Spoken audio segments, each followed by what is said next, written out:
एक बार जोर से बोलना पड़ेगा जय जय श्री, जय जय कृष्ण कथा, ओ जय जय राम कथा। भगवान राम की और कृष्ण की वो सुंदर पवित्र कथा है प्यारे, जो एक बार सच्चे मन से श्रवण कर लेता है उसके जीवन का आनंद होता है। इस नाम ने बहुतों को ताड़ दिया, मीरा को ताड़ दिया, ध्रुव जी को ताड़ दिया, प्रहलाद को ताड़ दिया महाराज, नरसिंह भगत को ताड़ दिया। जिसने भी कृष्ण नाम को लिया, जिसने भी राम नाम को ले लिया, वो भव से पार हो गया।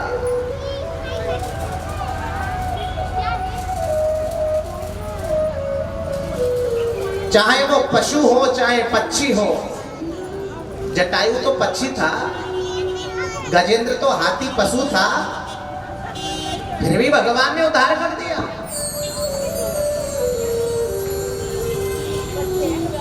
आपने वामन भगवान की कथा को सुना, छोटे से पटुक वामन भगवान बन करके आए और राजा बलि के दरवाजे पर मांगने के लिए आए। अगर हमें काउती कछु मांगना हो तो छोटे बन करके ही मांगो भैया, छोटे बन करके ही मिलता है, बड़े बन के ना मिले।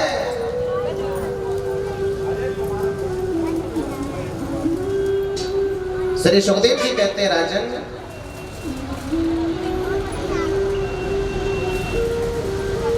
इसी 8वें स्कंद में सत्य राजा सत्यव्रत की कथा आती है। एक राजा सत्यव्रत थे, बड़े प्रतापी राजा थे। एक बार नदी में तर्पण करने गए थे नदी में, और एक मछली उनके हाथ में आ गई और उस मछली ने कहा, हे महाराज मुझे इस नदी में दोबारा मत छोड़ो, मैं छोटा जीव हूँ और इस नदी में बड़े बड़े जीव रहते हैं, मुझे मार देंगे, खा जाएंगे मुझे। तुम्हारा तो राज्य बहुत बड़ा है, किसी कोने में पड़ी रहूंगी, मुझे किसी कोने में जगह दे दो। महाराज को घमंड हो गया, अरे तेरे लिए हमारे राज्य में बहुत बड़ी जगह है, चिंता मत कर, चल हमारे साथ, और लेकर के आ गए। एक पात्र में मछली को रख दिया, लेकिन थोड़ी देर बाद देखा तो वो पात्र छोटा पड़ गया। मछली कहती है, महाराज ये पात्र छोटा है, कुछ बड़ा पात्र दो ना, मुझे बड़ी जगह दो। जैसे राजा सत्यव्रत उस पात्र को बढ़ाता जाए, जगह बढ़ाता जाए, वो मछली का आकार बढ़ता जाए, बढ़ता जाए, बढ़ता जाए। राजा का घमंड दूर हो गया। अरे ये कोई साधारण मछली नहीं है। उस मछली को पुनः फिर नदी में छुड़वाया, लेकिन वो मछली मत्स्य भगवान के रूप में आई अवतार लेकर के, और राजा सत्यव्रत से कहने लगे, हे महाराज आज से 7वें दिन जल महाप्रलय होने वाली है, तुम वेदों को लेकर के सप्तऋषियों के साथ में एक नाव में बैठ जाना और उस नाव को मेरे सींग में बांध देना। बोले ठीक महाराज। ऐसा ही हुआ, 7वें दिन जल महाप्रलय आई, एक नाव में सप्तऋषियों को वेदों को लेकर के बैठ गए राजा सत्यव्रत। नाव इधर से इधर हिलने लगी, डुलने लगी, लेकिन वो एक मछली जो मत्स्य भगवान थे उनके सींग में वो नाव बांध दी, और इधर से उधर गोता लगाते लगाते जल महाप्रलय शांत हुई और उनकी रक्षा हो गई। हम भक्तों के लिए भगवान ने कितने कितने अवतार धारण करने पड़े। अरे सुअर का रूप लेके आया, सुअर का, किसका? बराहा, बराहा भगवान। अगर तुम्हारे सामने अगर सुअर आ जाए तो तुम घृणा करोगे, हट हट हट हट छिक छिक छिक, लेकिन फिर भी भगवान उसके रूप में आया। याद रखिए, भगवान कच्छप रूप में आया, कछुए के रूप में। मदनाचल पर्वत को स्तंभ बनाया था जब समुद्र मंथन हुआ था। भगवान नरसिंह के रूप में आए, भगवान मछली के रूप में आए। नाना प्रकार के रूपों को भगवान ने धारण किया। किसके लिए? हमारे लिए, हमारी रक्षा के लिए, दुष्टों का विनाश करने के लिए। और फिर भी हम ऐसे परमात्मा का गुणानुवाद नहीं करते, बेकार है हमारे जीवन के लिए।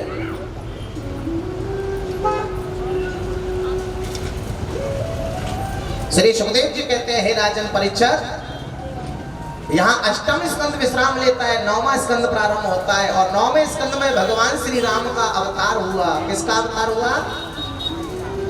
राम जी का। परीक्षित ने पूछा क्यों अवतार हुआ, भगवान ने अवतार क्यों लिया? जब श्री सुखदेव जी कहते हैं कि जब जब होए धर्म की हानि पाढ़े असुर अधम अभिमानी। जब जब होए धर्म की हानि पाढ़े असुर अधम अभिमानी। जब जब होए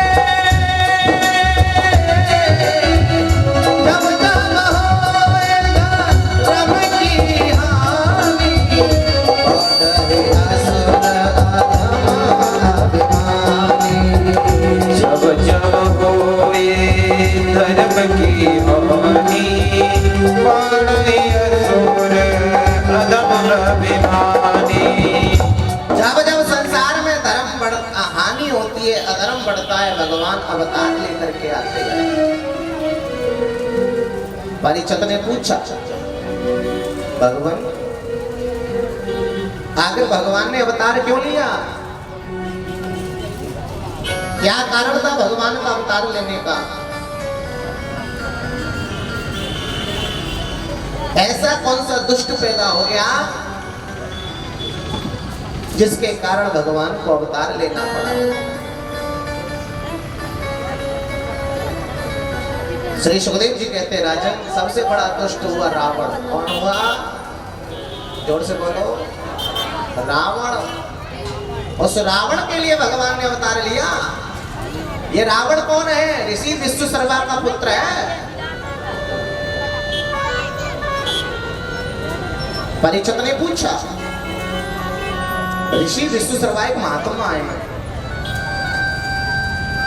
और एक महात्मा का पुत्र इतना बड़ा दुष्ट कैसे निकल गया? इतना बड़ा राक्षस कैसे हुआ? एक बात कहे, बेटा बेटी कोई भी हो, उसके ऊपर संस्कार केवल बाप के जाते हैं, बाप के नहीं माँ के जाते हैं। ना समझ में आए? बच्चे को भक्त बनाना ये भी माँ के हाथ में होता है, बच्चे को दुष्ट बनाना भी माँ के हाथ में होता है। हिरण्यकश्यप की कथा सुनी थी। हिरण्यकश्यप कितना बड़ा दुष्ट था, लेकिन हिरण्यकश्यप की पत्नी कयाधु बड़ी भक्तन थी और उसने अपने बच्चे को भक्त बना दिया दुष्ट के घर में।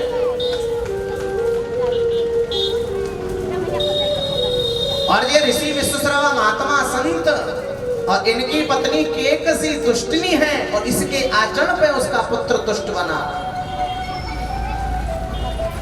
माँ चाहे तो बच्चे को भक्त बना दे और माँ चाहे तो बच्चे को दुष्ट बना दे।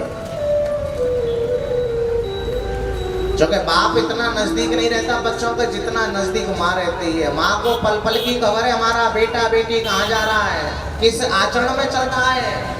क्योंकि बाप तो बाहर कमाता है, ऑफिस जाता है, काम धंधे करता है, लेकिन माँ तो 24 घंटे घर में रहती है बच्चों के पास।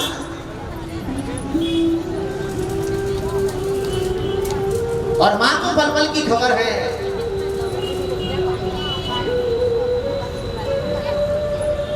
कयाधु जैसा आचरण करिए, सुनीति के जैसा आचरण करिए।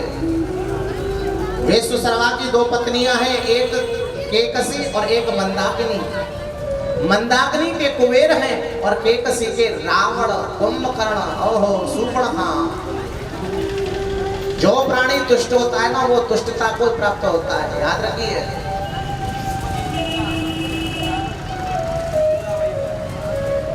श्री सुखदेव जी कहते राजन,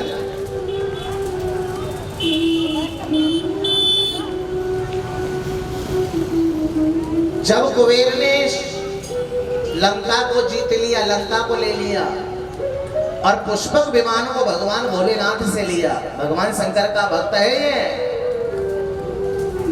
लेकिन आज जब कुबेर आनंद यश प्राप्त करने लगा तो रावण की मां दुखी रहने लगी। केकसी दुखी रहती है। एक दिन रावण ने पूछा, मां बात क्या है?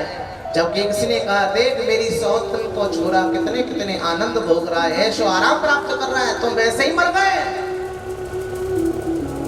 रावण ने कहा चिंता मत कर मां, मैं कुबेर से भी ज्यादा यश प्राप्त करूंगा। और चल पड़ा मदनाचल पर्वत पे भजन करने, तप करने के लिए। और ब्रह्मा का कठोर तप किया और कठोर तप करने के बाद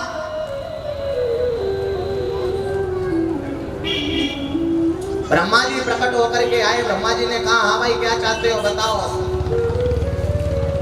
बोले मुझे अजर अमर बना दो। बोले अजर अमर में भी नहीं, और कोई वरदान? बोले मनुष्यों को छोड़ करके और मुझे कोई संसार में मार न सके, क्योंकि मनुष्यों को तुच्छ समझता है, कमजोर समझता है वो दुष्ट। मनुष्यों के अलावा मनुष्यों को छोड़ के कोई मुझे मार न सके। बोले अच्छा क्या? हाँ, लेकिन कल भी मैंने बताया था दुश्मन, रोग और कर्जा, इन तीनों चीजों को कभी छोटा नहीं समझना चाहिए प्यारे। और जिसने भी छोटा समझ लिया उसके ऊपर प्राण का संकट आ गया। श्री सुखदेव जी कहते हैं राजन, इस दुष्ट रावण के कारण भगवान ने अवतार लिया।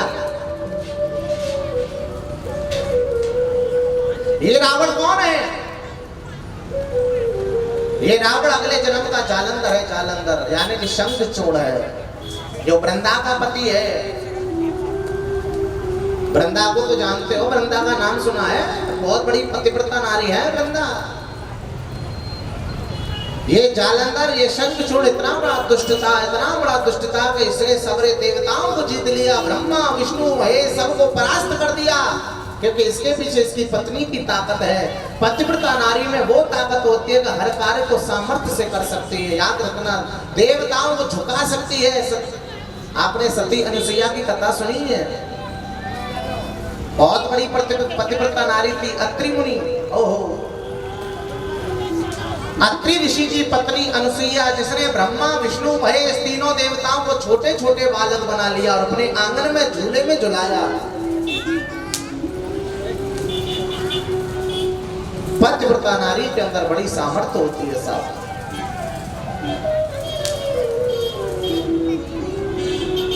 श्री सुखदेव जी कहते हैं राजन, वो वृंदा इतनी बड़ी पतिव्रता थी कि उसके पति को कोई मार नहीं सकता था।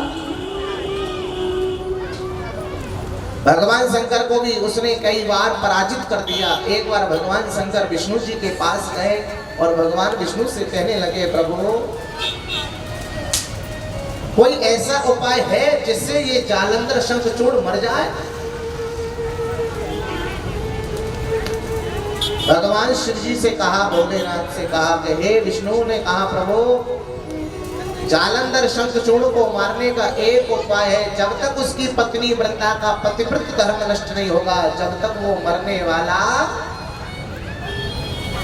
उसके पीछे उसकी पत्नी की ताकत है। उसकी पत्नी की ताकत है प्यारे।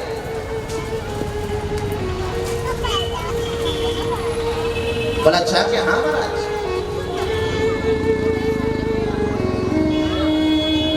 अब भगवान श्री जी ने कहा उसकी पत्नी का पतिव्रत धर्म कौन नष्ट करेगा? भगवान श्री जी बोले, प्रभु इस काम को तुम ही कर सकते हो, क्योंकि संसार में जितने भी छल करे ना, छलिया का रूप धारण किया, वो सब तुमने किया। हम चाहते हैं कि तुम भी उसकी पत्नी का पतिव्रत धर्म नष्ट कर दो। चलो, भगवान विष्णु तैयार हो गए। दोनों देवताओं ने षड्यंत्र रच लिया और चल पड़े। आज भगवान भोलेनाथ ने जालंधर को शंखचूड़ को ललकारा, शंखचूड़ आ बाहर निकल के हमसे युद्ध कर। क्यों स्त्री के पल्लू में छुपा बैठा है तू? लेकिन आज शंखचूड़ बोला, अरे दुष्टो, अरे देवताओं, मैंने तुम्हें कई बार परास्त किया, पराजित किया, फिर भी तुम आगे लड़ने को।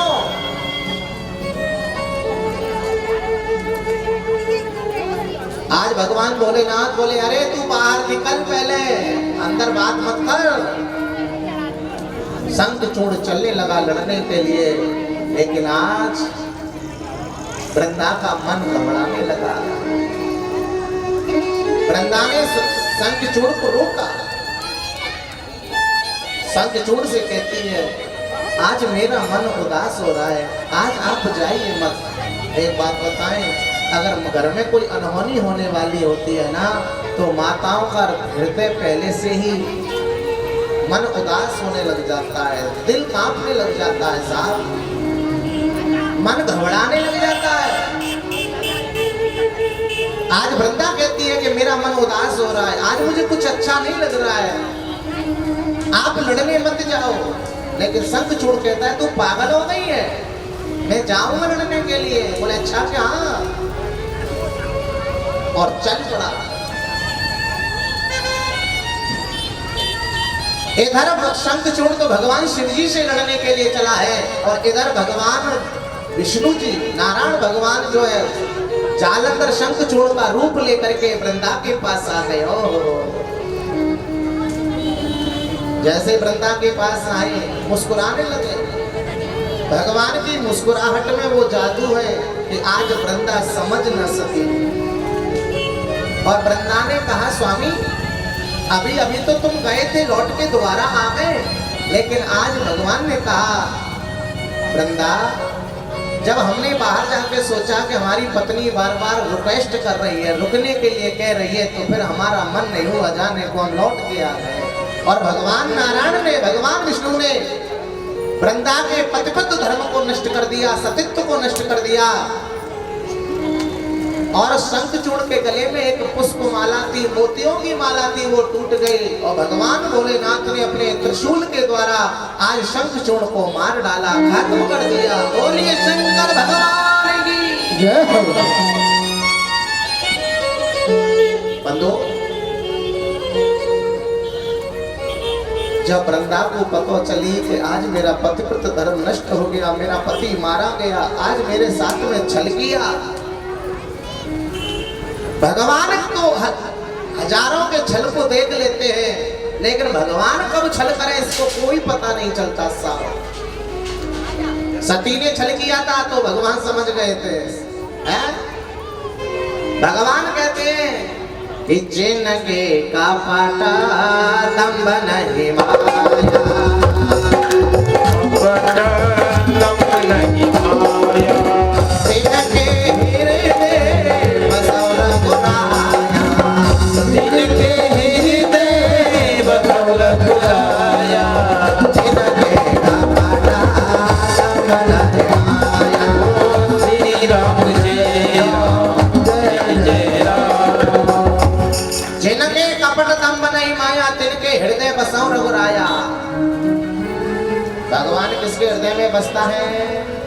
जिनके हृदय में कभी छल कपट नहीं होता। आज वृंदा रो पड़ी। वृंदा ने रोते रोते भगवान से कहा, प्रभु तुमने अच्छा नहीं किया, आज मेरे पतिव्रत धर्म को नष्ट कर दिया।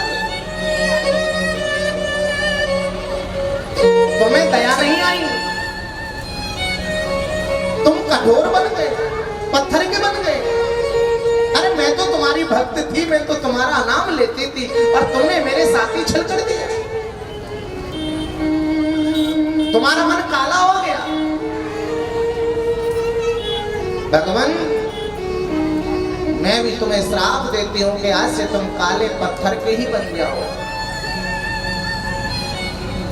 और तुमने मेरे पति की अनुपस्थिति में मेरे साथ छल किया है, अगले जन्म में मेरा पति जालंधर शंखचूड़ ही रावण बन के आएगा, और तुम्हारी अनुपस्थिति में तुम्हारी पत्नी का हरण करके ले जाएगा।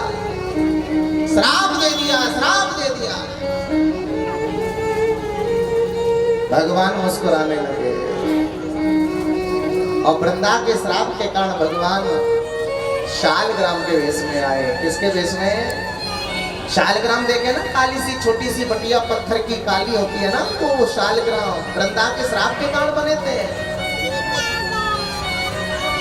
लेकिन जब भोलेनाथ को पता चला कि भगवान को श्राप लगा है, तो भोलेनाथ ने वृंदा को श्राप दे दिया। अरे दुष्टनी, तू नहीं जानती थी कि तेरा पति कितना बड़ा दुष्ट था, उस दुष्ट को मारने के लिए ये छल किया था। अगर तेरा पतिव्रत धर्म नष्ट नहीं होता तो तेरा पति लाखों करोड़ों स्त्रियों के पतिव्रत धर्म को नष्ट कर देता, और लाखों करोड़ों को बचाने के लिए भगवान ने एक छल कर दिया कि उसमें भगवान का क्या दोष है, और तूने श्राप दे डाला। मैं तुझे श्राप देता हूं कि तूने भी छल किया है, इसलिए तो दो रूपों में बहेगी, दो रूपों में। एक रूप में तो गंडकी नदी के रूप में नेपाल में प्रवेश कर जाएगी, और दूसरे रूप में तुलसी के रूप में वृक्ष बन के रहेगी, पौधा बन के रहेगी। अरे मूढ़, तूने जड़ जैसा काम किया है, और वही वृंदा तुलसी के रूप में प्रकट हो गई। एक बात है, जिस घर में शंख और सालग्राम और तुलसी ये तीनों चीज हैं, उस घर में कभी अमंगल नहीं हो सकता। और बिना सालग्राम का और ठाकुर जी का भोग बिना तुलसी के लगता नहीं है, क्योंकि भगवान पति बन के गए हैं उसके भाई। भगवान ने वृंदा से एक वरदान दे दिया था कि चिंता मत कर, तेरी मेरी संसार में पूजा होगी। सालग्राम तुलसी का विवाह, क्योंकि तुझे मैंने आज अपना पत्नी बना लिया, पत्नी संबंध जोड़ लिया, तो हमेशा हमेशा के लिए तेरा मेरा रिश्ता जुड़ गया है। और जो तेरा मेरा विवाह करेगा, जो तेरा मेरा और मेरे भोग में तुझे स्वीकार करेगा, उसी का भोग मैं स्वीकार करूंगा। बिना तुलसी के ठाकुर को वो भोग न लगे। याद रखिए, लेकिन भगवान शंकर के मंदिर में कभी तुलसी मत चढ़ाना, कभी शंख मत रखना भूल से भी, ये श्राप है। क्योंकि भोलेनाथ ने तो श्राप दिया था। भगवान विष्णु के मंदिर में शंख तुलसी हो सकती है, आनंद हो सकता है, लेकिन भगवान शंकर के मंदिर में कभी भूल से भी शंख को मत रख देना, कभी भूल से भी तुलसी मत चढ़ा देना, नहीं बहुत बड़ा श्राप लग जाएगा। कभी भोलेनाथ के मंदिर में शंख देखा है तुमने? कभी भोलेनाथ के मंदिर में तुलसी देखी है? शिव पुराण कहता है, एक बात और बता दूं तुम्हें, शिवरात्रि आने वाली है, बहुत से लोग शिव जी पे कुछ चढ़ाते हैं ना, दूध चढ़ाते हैं, फल चढ़ाते हैं। शिव पुराण कहता है कि शिव जी पे चढ़ाई हुई वस्तु को कभी ग्रहण मत करना, कभी सेवन मत करना। जो शिव जी के पे चढ़ाई हुई वस्तु को खाता है या सेवन करता है, उसको बहुत बड़ा अपराध होता है। अगर तुम खाना चाहते हो, शिव जी के चढ़े हुए वस्तुओं को प्राप्त करना चाहते हो, तो पहले उसका स्पर्श शालग्राम को करा दो। नहीं समझ में आई? भाई शिव जी पे कोई वस्तु चढ़ाई है और उसका सेवन करना चाहते हो, तो पहले सालग्राम का स्पर्श करा दो उस वस्तु का, और जब सालग्राम से स्पर्श हो जाएगा तो फिर तुम उसका सेवन कर सकते हो। प्रेम से बोलो जय जय श्री। लेकिन डायरेक्ट सेवन मत करना, यही तो जानने की बात है। अनजाने में कोई अपराध हो जाए तो कोई बात नहीं, अगर जानबूझ के अपराध करोगे तो ये ठीक नहीं होता। और भैया संघ में तो बड़ी बड़ी ताकत है जी। जिस प्राणी को अगर सांस की बीमारी है ना, सांस की बीमारी, अगर वो शंख फूंकता है ना रोजाना डेली 2-4 बार, तो उसकी सांस की बीमारी खत्म हो जाती है। डॉक्टरों को लाखों रुपए तो दे सकते हो, पर लेकर मेहनत नहीं कर सकते हो। हर शास्त्र में समाधान है, लेकिन कोई करे तो जब ना, कोई विश्वास करे जब ना। ध्रुव जी ने विश्वास किया तो 5 वर्ष की उम्र में भगवान की प्राप्ति हो गई। मीरा ने विश्वास किया तो जहर भी अमृत बन गया। याद रखना, जब तक मीरा जैसे दीवाने नहीं बनोगे, जब तक प्रहलाद जैसे दीवाने नहीं बनोगे, जब तक ध्रुव के जैसे दीवाने नहीं बनोगे, जब तक भगवान मिलने वाला, तो चाहते हो दीवाने बनना? कौन कौन चाहता है दीवाना बनना? सब चाहते हो कि दीवाने बने जो प्रभु नाम के, दीवाने बने जो प्रभु नाम के, हरे नाम के।